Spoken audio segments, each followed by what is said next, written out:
আসসালামু আলাইকুম বন্ধুরা, আমি আপনাদের সাথে গুরুত্বপূর্ণ একটা বিষয় নিয়ে আলাপ করব। আপনারা ভিডিওটা মনোযোগ সহকারে দেখবেন, পুরোটা স্কিপ করবেন না, পুরো ভিডিওটা সম্পূর্ণ দেখবেন। তাহলে কথাটা মনোযোগ দিয়ে শুনুন।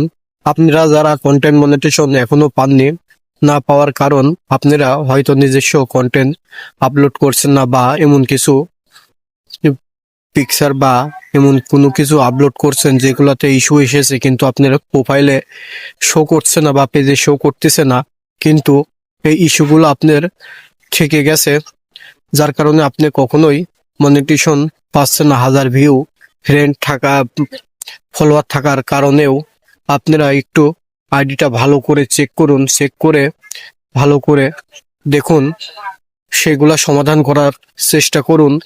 তাহলে আপনারাও পেয়ে যাবেন কন্টেন্ট মনিটাইজেশন।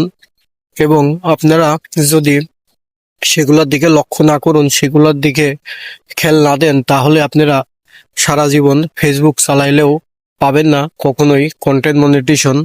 এবং আমার ভিডিওটা যদি আপনাদের ভালো লাগে, তাহলে লাইক কমেন্ট শেয়ার করে পাশে থাকবেন। পরবর্তী আরেকটা ভিডিও নিয়ে আমি হাজির হব, যে ভিডিওটা আপনাদের দেখাবো কিভাবে ইস্যু চেক করবেন আপনারা একটা একটা করে বেছে বেছে।